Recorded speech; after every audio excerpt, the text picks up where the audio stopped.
Hey guys, what's going on? This is Sergeant Merrill, and we're back to World of Tanks, where I'm making the best out of what is considered one of the worst tanks in the game, the M3 Lee.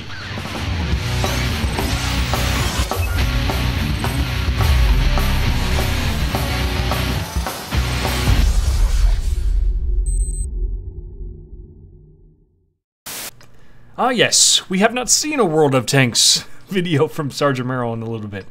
And it's because of this little bastard right here. This is the M3 Lee, also known as the wedding cake, because of its very layered and tiered appearance.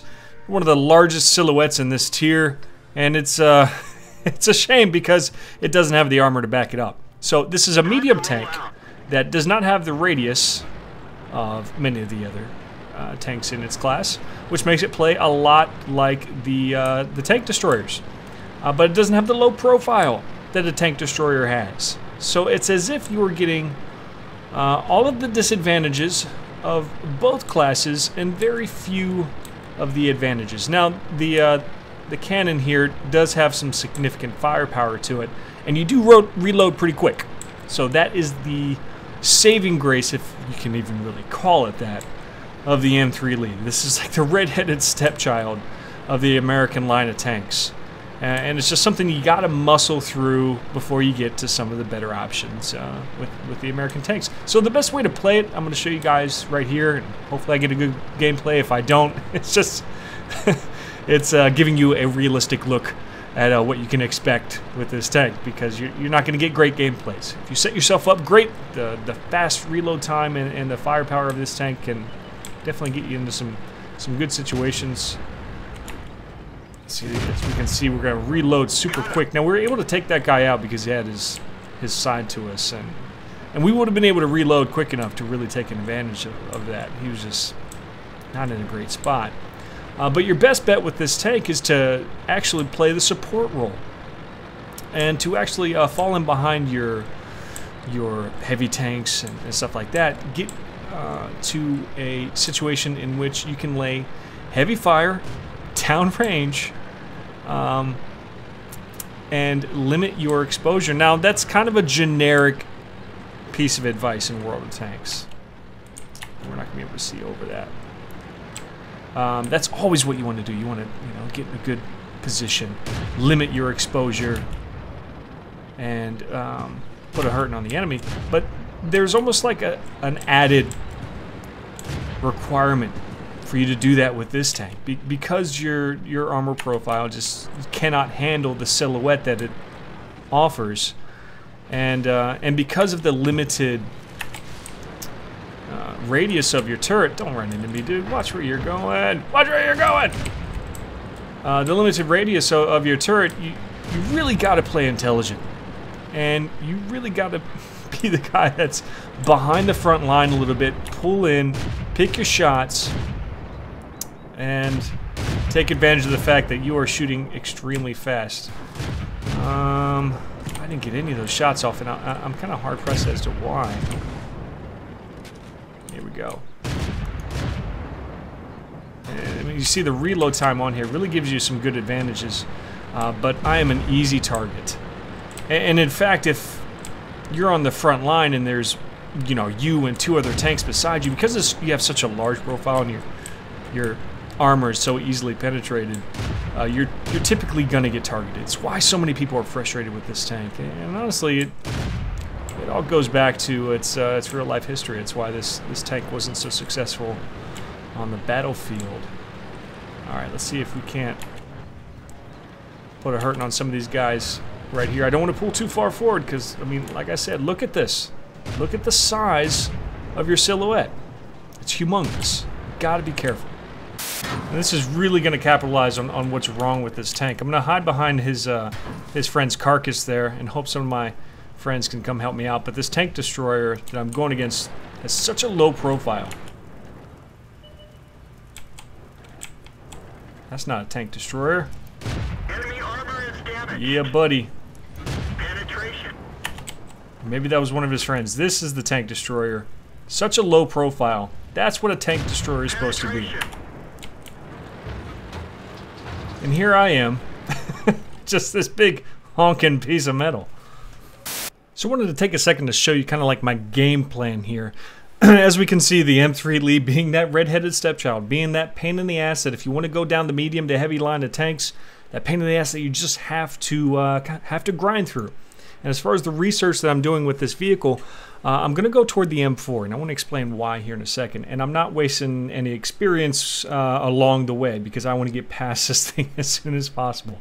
But the reason I'm heading toward this M4, while it is still a medium tank and I could very quickly switch to a very nice heavy tank, which is what I want to play in the end, the M4 offers some different options later on. As we see, it can split into two other medium tanks here, but here we can go back down into the T-29 and the heavy line of tanks in the later tiers without having to go back to the M3 Lee. So that is why I'm heading in this direction and what I would recommend in the long run, so you get kind of a varied array of options once you get to the later tiers. So as we discussed, the M3 Lee does perform well when it's behind that front line. You know what I'm saying? Like behind the medium and heavy tanks, and really taking advantage of the fact that you reload extremely fast and you're putting some heavy fire down range. But it's also good if you can put yourself in like a shock and awe position. If you can angle yourself for some type of assault by the enemy. I don't know why he's doing that. Because you fire so fast with this cannon, you really can capitalize on both flanking the enemy and setting yourself up in a good defensive position. Just remember, you cannot take what you're dishing out at all. And I see this guy kind of hanging out over here, and I'm gonna see if I can't catch him playing peekaboo with some of these guys to the right. Now I'm getting on that front line, but I really want to do some damage to this guy, and again, just having that. Ooh, can I tip him right on this turret? Sure can. Ooh, I see you. Oh, bad spot, bad spot. We're gonna pull back a little bit. He's aiming right at me, and we're losing our front line here. So we might need to hightail it behind some cover, and again get that shock and awe position, and wait for them to move forward. See that PZ-38 creeping up, and this guy's gonna come across this church, and I want to be there when he does.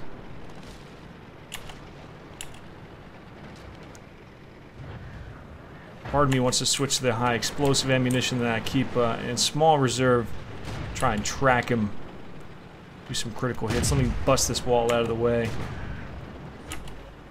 I'm gonna try and sneak around him. Really don't have the turret for this, but he's got that medium tank doing some damage to him, or maybe I can cross around over here. Boom, there we go. That's exactly what we're going to do. And look how fast we reload. He's on the run. He's not going to be able to run fast enough. Enemy armor is damaged. Now let's set ourselves up for the next assault here. I was really hoping to cap his turret there. Ah, finally got him. Alright. Looks like we got a little lucky here. And that's artillery coming down on us. Let's go ahead and move out of this position.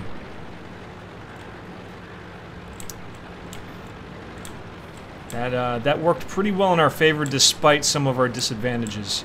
So I cannot be disappointed with this performance right now. I'd really love to have some better turning radius though on my turret. Don't look like there's any bunkered down. We're gonna move forward. I'm gonna stick behind Patrick Patton here. Let's see what trouble we can't get into. Numbers wise, we are not looking to have an advantage at the moment.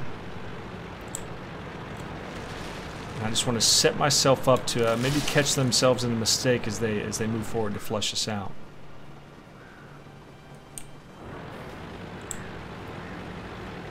Can reinforce Patton over there. Alright, he's got some guys spotted out. We'll see what damage we can do as we pull to the side of this house. Quite a few guys coming into range as he lets that loose over the radio. We're going to have to move forward, and I really don't like that. This Sexton could really tear us up, as well as this M37 if it catches us on the advance.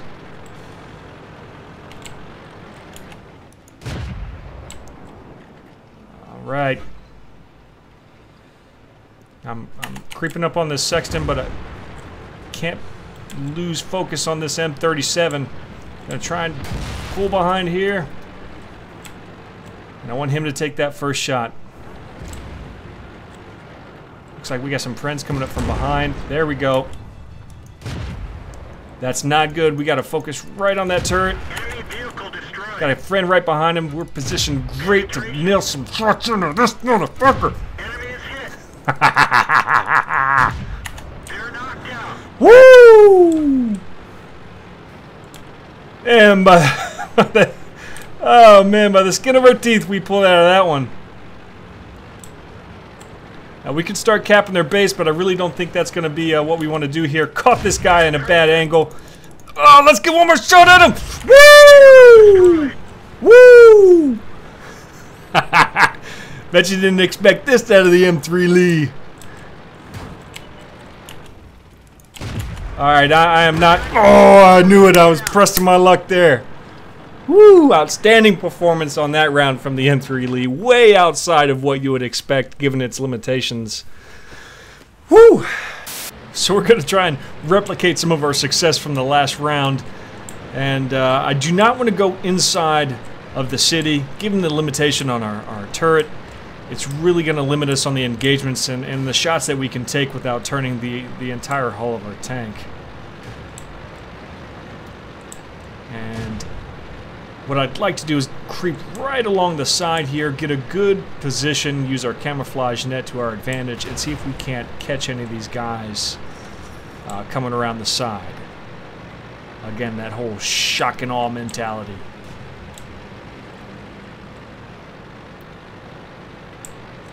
Now they're going to be probably coming over around there. Now because we're a little higher, we need to be careful because the turret that we're actually using is low, but our profile is high. So it's not like you can head glitch with this tank, or you know, like you can with a tank destroyer and just creep over the top of something like a hill and play peekaboo. We just can't do that. We're going to lose that.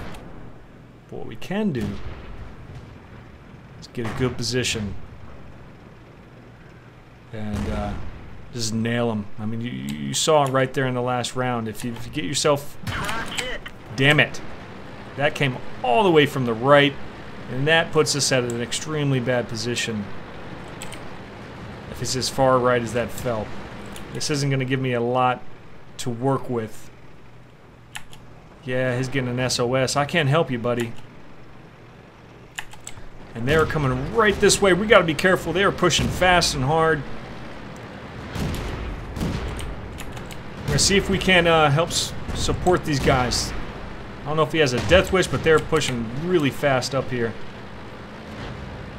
And we're taking fire from that right side. So we're going to get back up in here. And this isn't where I'd like to be, but it's where we ended up. Sometimes you just got to roll with the punches.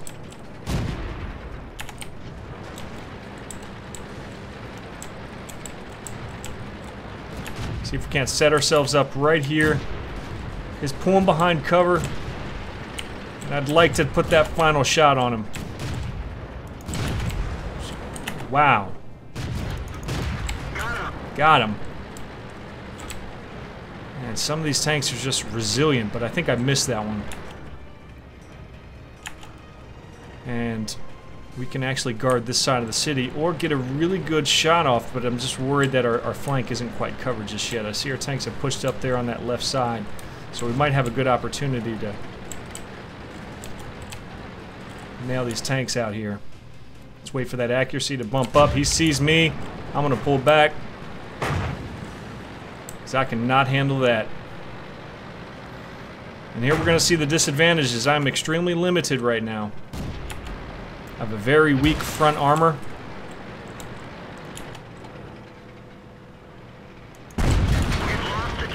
Oh, we're getting torn up, and now that limited radius, you're gonna see the extreme disadvantage. We're gonna fix it. We're gonna fix it. We're gonna move back. Some people could consider that a waste of silver, but I just can't sit here and watch myself get my ass kicked. We gotta move back a little bit. So we got tracked right there. That looks like a really hot area. we could take this opportunity to just kind of feel what's going on here. It looks like they have this this side over here pretty well covered. So if I go outside of here, I feel like they do have quite a few tanks shooting from cover.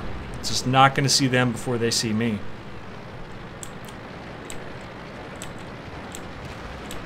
That's an excellent shot from our Artie. I'm not sure where he's pulling fire from, but I feel like a lot of them are out in that field to the right. And I am absolutely correct there.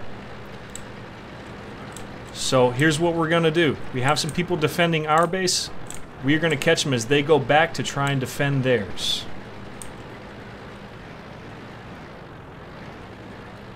And that's going to be our role here. That's what we're going to do. We're going to chill right here, let our camouflage netting and scopes go into effect. And if they are where I think they are, out in this field, they're going to try and lay some shots back down on their base, and if they don't make it, we win. It seems like a good portion of them, if not all three of them. Oh, look. There he is. There's two of them. We have a good amount of people defending our base at the moment. Pow. Look at that. Good game. Good game. So we saw a little bit of the limitations and also a few of the advantages that you get with the M3 Lee. For the most part, I can't wait to move past this tank and see what else we have in store in the American line of tanks.